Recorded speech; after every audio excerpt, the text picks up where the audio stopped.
आज हम बात करेंगे उस शख्स की जिसने बिखरे हुए भारत को एक सूत्र में पिरो दिया। देश के लौह पुरुष सरदार वल्लभ भाई पटेल की 31 अक्टूबर 2025 को पूरा देश मनाने जा रहा है उनकी 150वीं जयंती यानी राष्ट्र एकता दिवस। भारत के इतिहास में कुछ ऐसे व्यक्तित्व हुए हैं जिन्होंने केवल अपने जीवन से नहीं बल्कि अपने विचारों और दृढ़ संकल्प से पूरे राष्ट्र की दिशा बदल दी। आज हम एक ऐसे ही महान नेता को नमन करने जा रहे हैं, सरदार वल्लभ भाई पटेल, जिनकी 150वीं जयंती पर पूरा देश श्रद्धा और गर्व से उन्हें याद कर रहा है। वे सिर्फ एक स्वतंत्रता सेनानी नहीं थे बल्कि भारत की एकता, अखंडता और प्रशासनिक आधार के सबसे मजबूत स्तंभ थे। सरदार वल्लभ भाई पटेल का जन्म 31 अक्टूबर 1875 को गुजरात के नडियाद में हुआ था।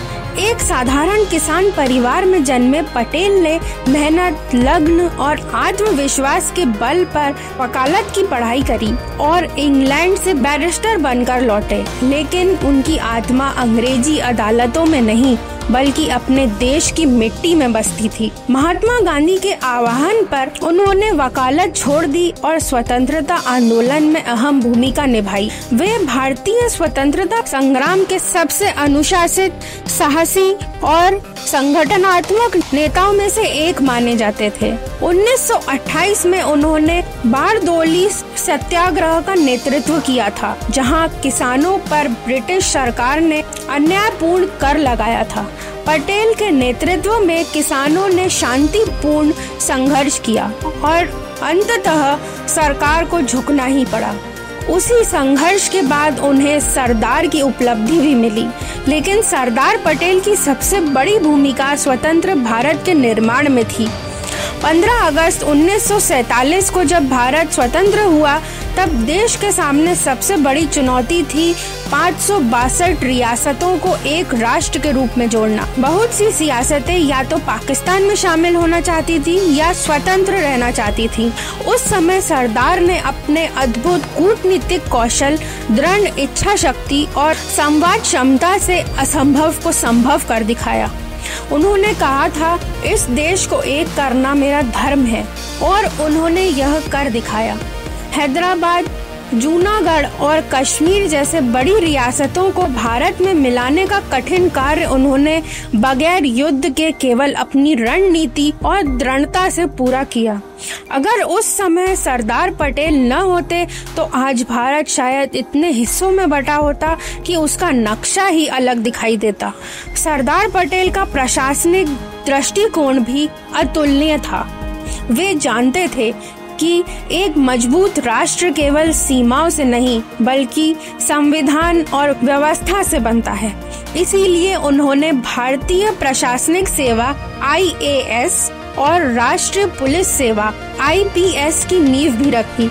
उन्होंने कहा था कि अगर यह सेवाएं नहीं होंगी तो देश की एकता कमजोर पड़ जाएगी।